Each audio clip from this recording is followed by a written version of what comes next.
Imagine finding out that the exact way you were taught to read in the second grade, like literally the way your teacher pointed at words on a chalkboard, is the actual underlying reason you might be willingly surrendering your free will to a chatbot today. Right. I mean, it sounds completely absurd when you phrase it exactly like that. It does. You just think, well, what does tracing letters in 1995 have to do with asking an AI to write an email for you in 2026? Exactly. It feels like this massive, but that is exactly the journey we are going on today. Welcome to the deep dive. We are so glad you're here with us. Yeah, today we are unpacking a massive, highly interconnected stack of cultural critique from a series of, extensive, deeply researched transcripts. And the core focus is this provocative, genuinely chilling that our modern methods of consuming information are fundamentally eroding human cognition. It really tracks a chain reaction, right? Right. It starts with childhood education. Right. Then it moves through the psychological impact of the fiction we consume, bleeds into modern publishing trends, and then culminates in the existential threat of artificial intelligence. Which is wild. It basically suggests that step by step, we are destroying our creativity, our problem-solving skills,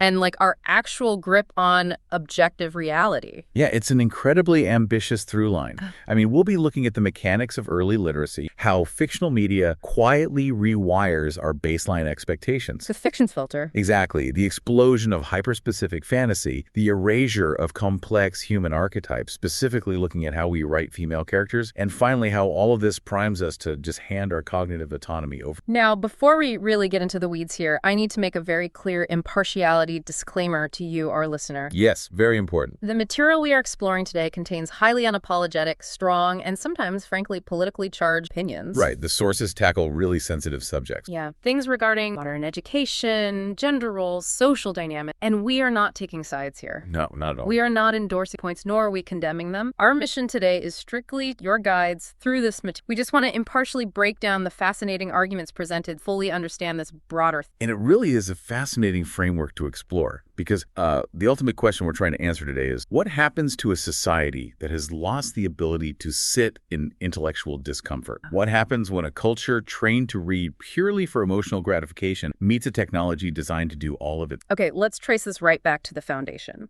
Because if we are going to understand how a population eventually surrenders its mind, we have to look at how that mind was built in the... Exactly. The root of the rot. Right. The thesis starts by tracing the current decline in reading comprehension directly back to shifting educational models in elementary, specifically the pivot away from traditional phonics. Right. And to grasp why this matters, we have to look at the mechanics of what actually replaced phonics. There was this massive push toward something called whole language. Right. And more specifically, an educational philosophy called critical literacy. Now, when you hear critical literacy, you probably assume it means teaching kids to be critical thinkers. Right, yeah, to analyze a text, spot logical fallacies, that sort of thing. Exactly. But looking at the historical and sociological context provided in the source, it means something entirely different. Yeah, the sources pull heavily from the educational philosophies of Paulo Freire and Ira Shore, specifically their work that was gaining traction in the 1980s. And the premise here is that critical literacy doesn't actually aim to teach basic reading comprehension, like mechanically decoding a sentence. It bypasses it. Right.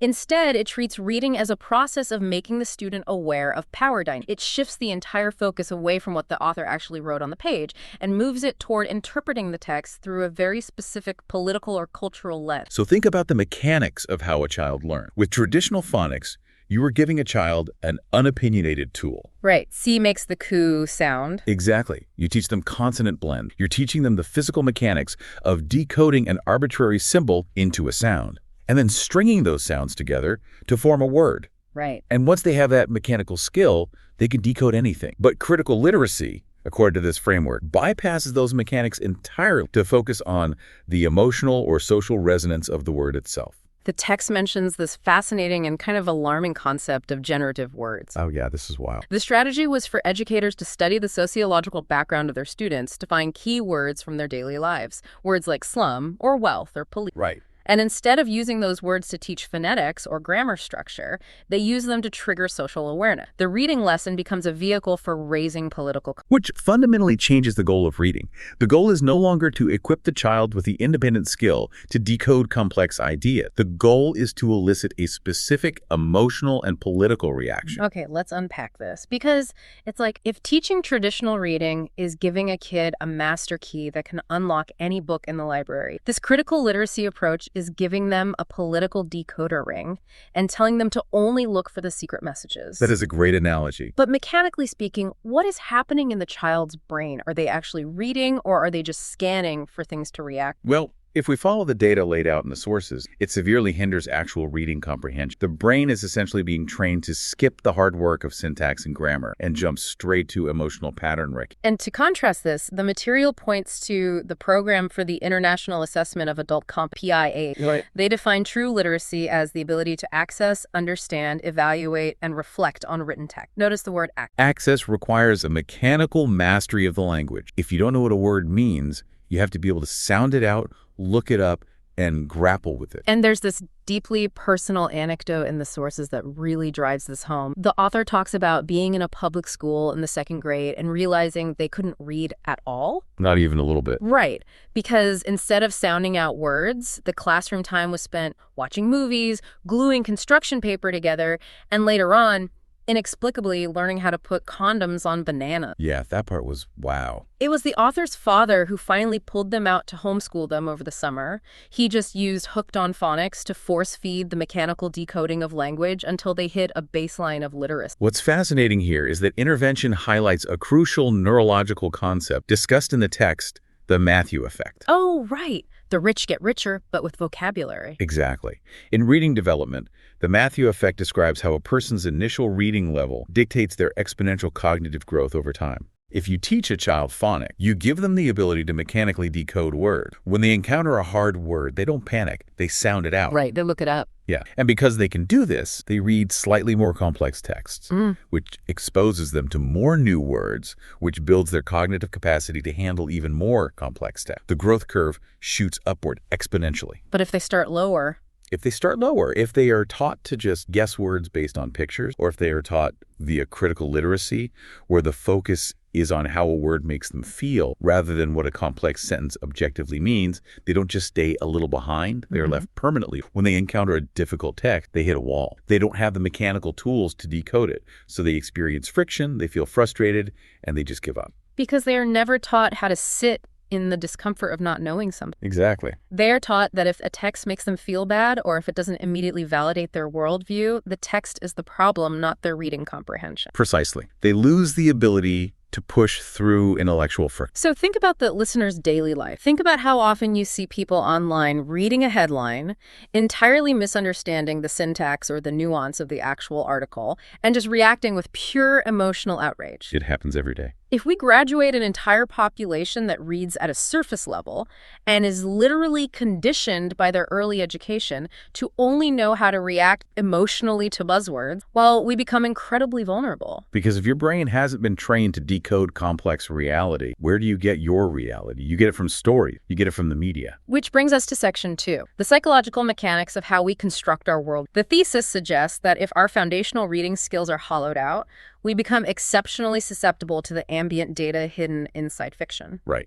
And to understand this, the material draws a hard distinction between unmediated information and mediated information. Let's talk about that, because this blew my mind. Unmediated information is what you experience firsthand. You touch a hot stove, it burns, you learn. You talk to your actual neighbor over the fence, you see their facial expressions, you learn about human nature. It's direct. Exactly. And mediated information is what a third party tells you has happened. The news, social media, and crucially, fictional stories. And because modern society is increasingly isolated, we don't know our name. We spend hours indoors. A terrifying percentage of our real-world knowledge is now entirely mediated. And the brain has to do something with all that mediated information, right? This leads us to a psychological concept called attributional complexity. Right. Building mental models. Essentially, yes. Yeah. This is your mental toolkit for analyzing a situation. A person with high attributional complexity can look at a scenario, say, someone cutting them off in traffic, and imagine a wide array of underlying factors. Right. Maybe they're aggressive. Maybe they have a medical emergency. Maybe they didn't see the blind spot.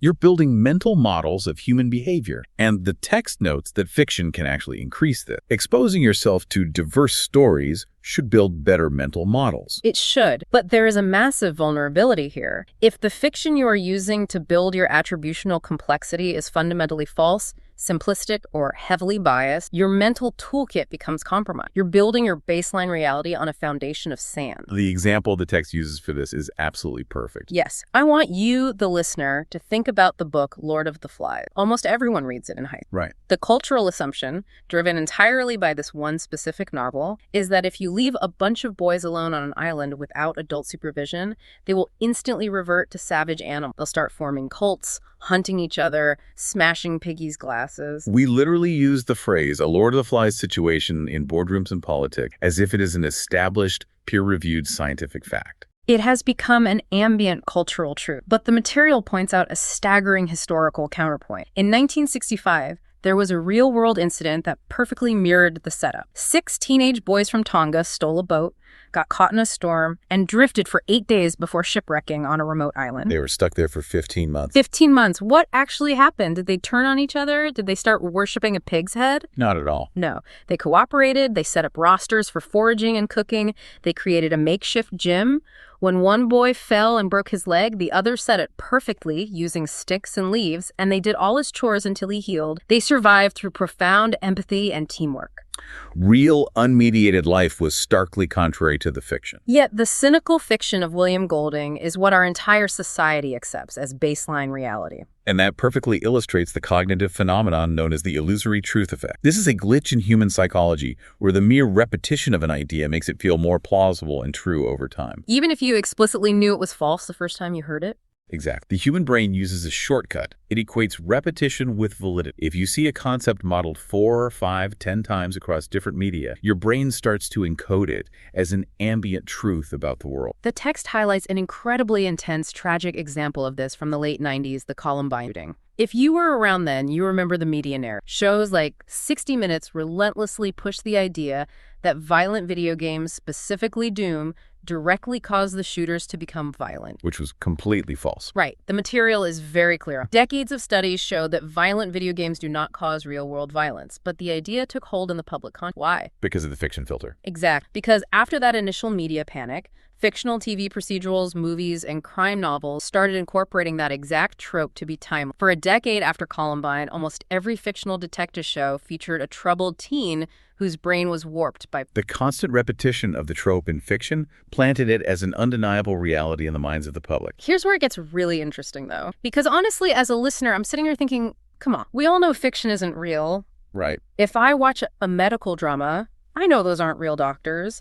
If I get off a 10-hour shift and I just want to turn my brain off with a trashy romance novel about a billionaire, I know that's not how real life works. It's just escapism. It is escapism, but your brain doesn't just shut off entirely. The distinction lies in how the brain's security system flags information. Okay, explain that. The human brain is incredibly adept at flagging physical, graphic violence or obvious plot mechanics as fake. It knows the CGI explosion didn't happen. It knows the actor didn't really die. Right.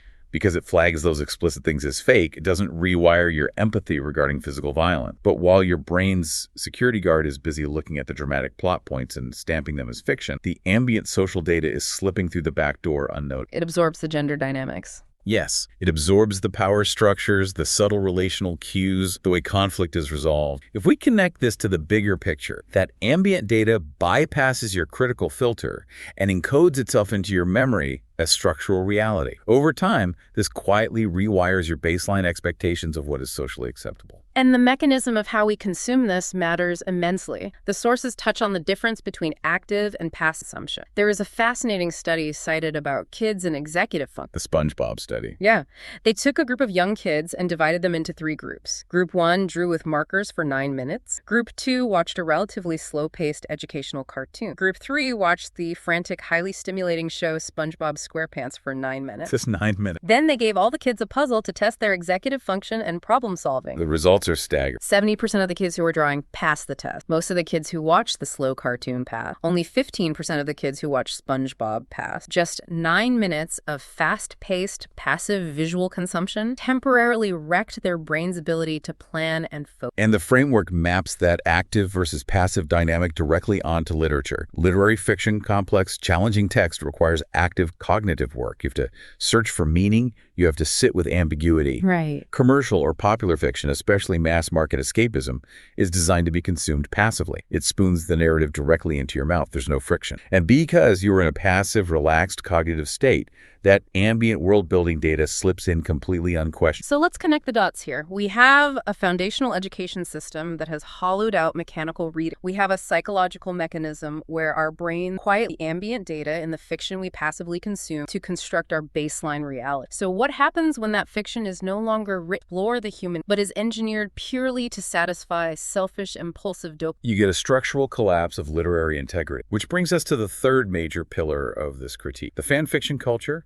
and what the author provocatively calls the smut apocalypse. The sources make a wildly unapologetic scorched earth argument here. The thesis is that the modern literary landscape, especially publishing, has been fundamentally warped by the mechanics. It's a massive claim. It is. It argues that publishing has transitioned from an industry focused on narrative quality, world building, and character arcs into a highly efficient delivery system for hyper-specific, self-indulgent, emotional, and sexual gratification. But the material traces the lineage very meticulous. Fan fiction's always existed, right? Yeah. People were writing Star Trek signs in the 70s. Right, exactly. But the argument is that this culture exploded and became mainstream with the generation that grew up entirely online reading Harry Potter. This was an entire generation that lived alongside these characters for over a decade. But because of the internet, reading was no longer a solitary activity. It became a communal feedback, and the culture shifted heavily towards shipping, rooting for specific characters to be put into romantic or sexual relations, regardless of the actual canonical tag. Right. If you go back and look at the forums from the early 2000s, Harry Potter launched 1,000 ship. People weren't analyzing the themes of death and loyalty.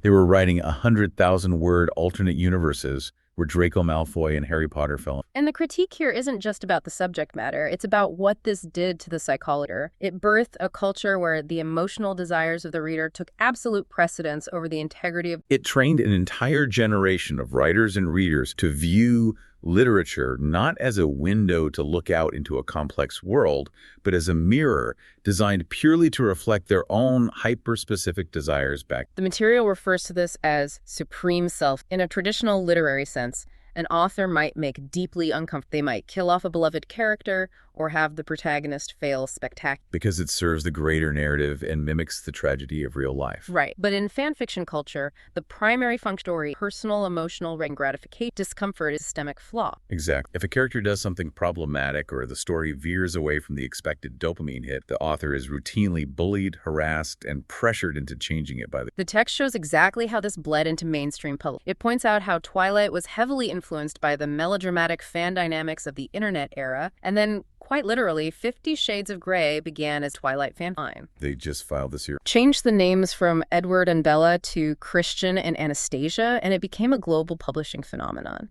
Or look at the explosive popularity of the BL genre, or boys' love. This is a particularly fascinating sociological quirk highlighted in the text. It really is. The genre of gay male romance, specifically in anime, manga, and now massive mainstream novels, is overwhelmingly written by and consumed by. Right. The dynamics almost always involve one younger, more submissive male and an older, wealthy, dominant male, frequently beginning with highly questionable consent or coercion. It originated purely as fan fiction that fed a very specific female emotional and sexual... Which highlights a crucial psychological mechanic the author explores regarding the nature of female arousal in literature compared to male arousal. Okay, yes, let's get in. The material cites studies and theories suggesting that while male arousal is often highly visual and immediate, a simple explicit image can trigger the dopamine response. Female arousal in reading often requires a more complex architectural setup. It requires what is called mental mapping.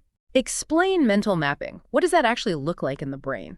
It means the brain needs more context. It requires story shapes, emotional intimacy, power dynamics, and empathy to achieve that same chemical dopamine hit. You have to map the emotional state of the characters, understand the stakes of their relationship, and feel the tension build over time. Right. Only then does the explicit content trigger the desired physiological response. And the source explicitly calls out mega best-selling author Sarah J. Maas for absolutely mastering this chemical hook. The author claims that Maas uses traditional narrative climax structures to hack the reader's brain. It's incredibly effective. Think about how a good story, you have the rising action, the escalating tension, the stakes getting higher, leading to the massive plot payoff. What Maz does is specifically time her highly explicit sexual scenes to occur at the exact moment of the narrative climax. She binds the emotional, intellectual release of the plot directly to the sexual release of the explicit content. It biologically hooks the reader's brain. It creates a potent, highly efficient addiction. And because these communities rely heavily on search algorithms to find exact content, you see the rise of highly specific tagging systems, most notably on AO3, the Archive of Our Own, the biggest fan fiction database on the internet. The tags are wild. They are an architectural map of human desire. Readers don't just log on and search for romance or adventure. They search for hyper-specific emotional triggers to guarantee they get the exact feeling they want without any unexpected friction. You have tags like whoomp, which is the specific enjoyment of seeing a character physically or emotionally broken down just so they can be comforted and healed. Yeah. You have hurt comfort. And then you have the incredibly dark tags like dead dove do not eat. I remember seeing that tag and having no idea what it meant. It's a reference to the show Arrested Development, where a character opens a bag labeled "Dead Dove Do Not Eat," sees a dead bird, and says, "Well, I don't know what I expected." In fan fiction, it's a warning tag denoting extremely disturbing, often depraved or grotesque content. It's the author saying, "I am warning you exactly how dark this is. Do not complain if you read it." And the prevalence of those dark tags brings up the core danger the source warns about. When you treat literature purely as an emotional slot machine, when you aren't reading to be challenged by a new perspective, but are just pulling the lever for a highly specific dopamine hit, you trigger the mechanics of desensitization. Let me pause here because I really want to dig in. It sounds like treating literature as an emotional slot machine. But, let's look at the listener's real life. What is the actual harm? If someone wants to read about a werewolf CEO in the privacy of their own home, isn't this just escapism? It goes back to the concept of baseline shifts and empathy overload. When you repeatedly spike your brain with highly emotional, highly explicit, hyper-dramatized content, your neurological baseline shift. Just as with consuming visual adult content, the baseline thrill inevitably wears off. The brain adapts. Exactly. To get that same emotional release, to feel anything at all, readers are unconsciously driven to seek out darker, more extreme, more taboo, and morally degrading content. The text mentions how quickly these communities normalize things that are objectively horrifying. Abusive relationships framed as passionate romance, extreme power imbalances, age gaps, and even underage content becoming wildly popular and fiercely defended within these echo chambers. The source argues that this fundamentally warps a reader's moral compass, precisely because fiction relies on empathy to work. When you read, you are empathetically bonding with the characters. Right. If you are constantly forcing your brain to empathetically bond with characters engaging in increasingly dark or toxic behaviors just to chase a dopamine hit, you are wearing down your natural moral disgust reflex. And because this community exists in a highly insular echo chamber where any criticism is immediately shouted down as kink-shaming or puritanical censorship, there is no corrective real-world feedback. You lose the unmediated reality check. You do. And the author notes that normalizing this kind of self-indulgent, consequence-free fantasy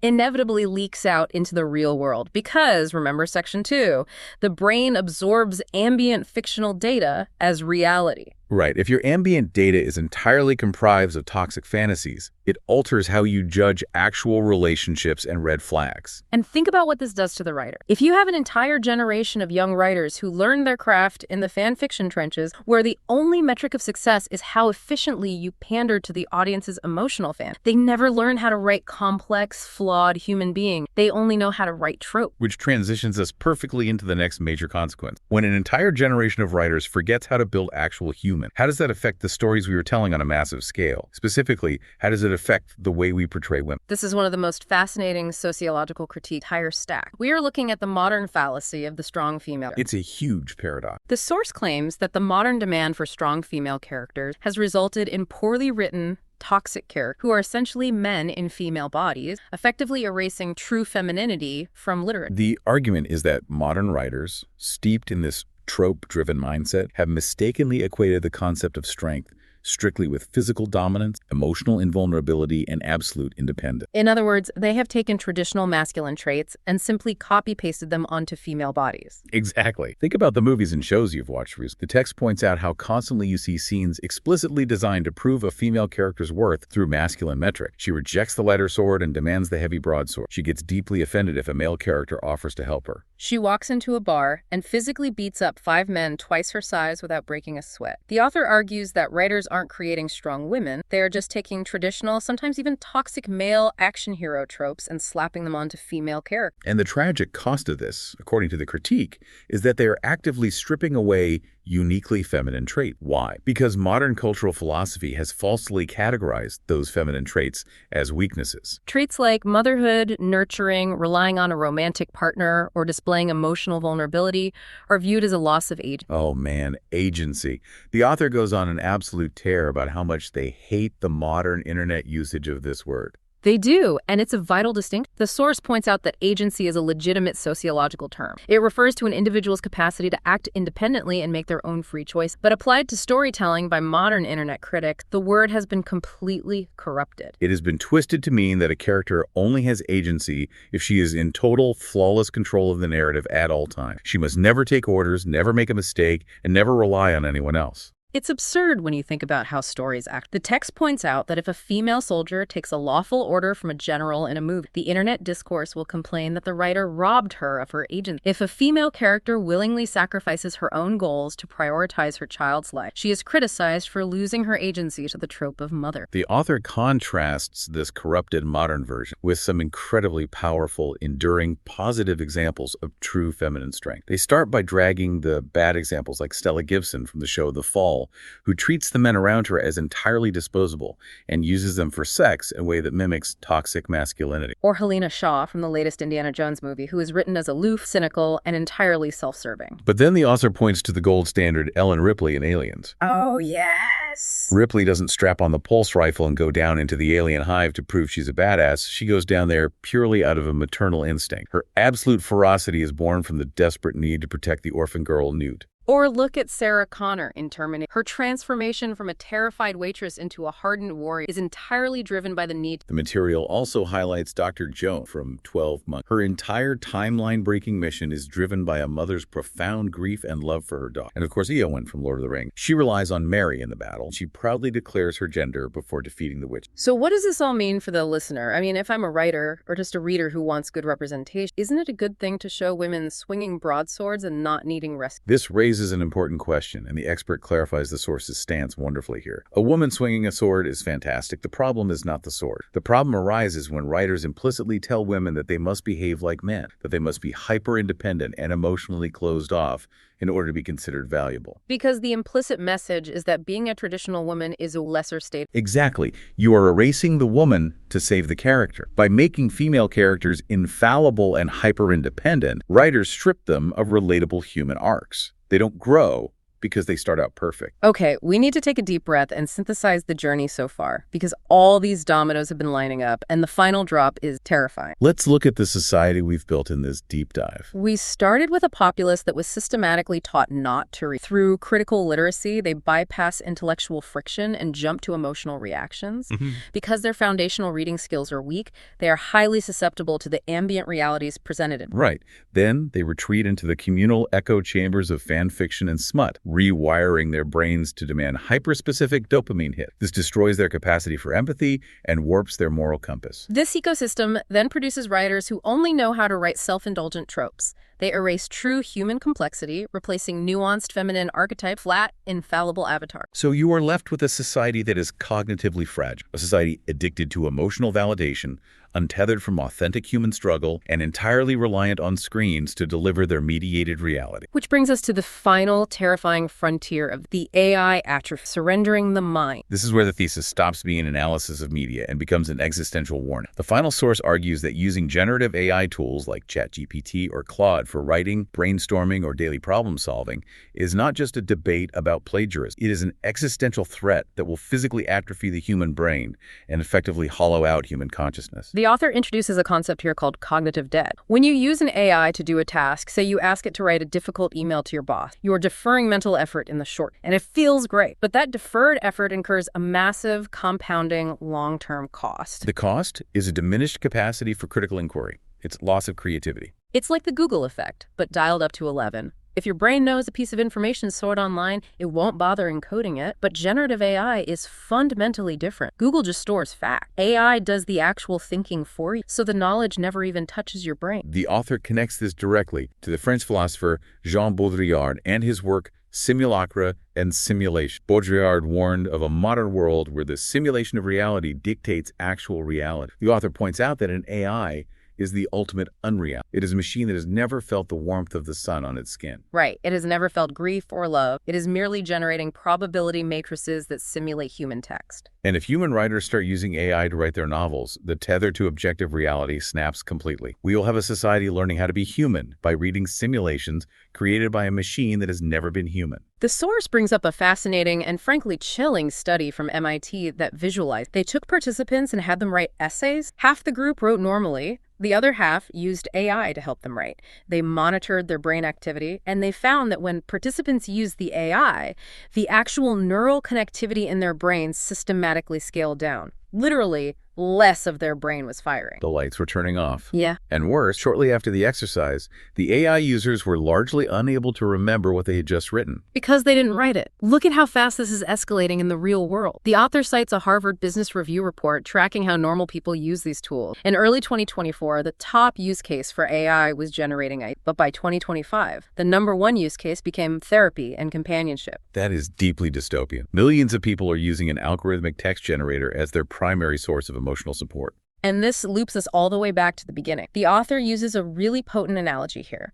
Let's say you are looking at a highly complex medical text about anti-CD38 antibodies. It's dense, it's frustrating. So you feed it into an AI and ask it, summarize this so a 6th grader can understand it. Which is an incredibly common use case. The AI spits out a simple paragraph. You read it, you nod, you feel a dopamine hit, feel like you learned something. But the author argues fiercely, you did not comprehend the text. You comprehended the AI's simplified simulation of the text. To use an analogy, you didn't eat the steak, you asked the AI to chew the steak, digest it, and you picture of it. Exactly. If you don't understand the complex words in that medical text, you are supposed to cross-reference. You're supposed to feel the friction of ignorance and push through it. When you bypass the struggle, your brain doesn't grow. The author uses a great analogy about a bowling alley. Using AI is like putting up the padded bumpers at the bowling alley. Sure, you won't throw a gutter ball, but you aren't actually learning how to bowl. But, challenge second, what if I just want a grocery list or fix a plot? Is that really destroying my soul? According to the core philosophy laid out in these sources, Yeah. yes. Because human struggle is not an obstacle to be optimized away. It is the essential ingredient of consciousness. The pain of staring at a blank page, that friction is the only way the brain grows. When you outsource the boring parts to an AI, you outsource your humanity. You become a fleshy interface for a corporate LLM.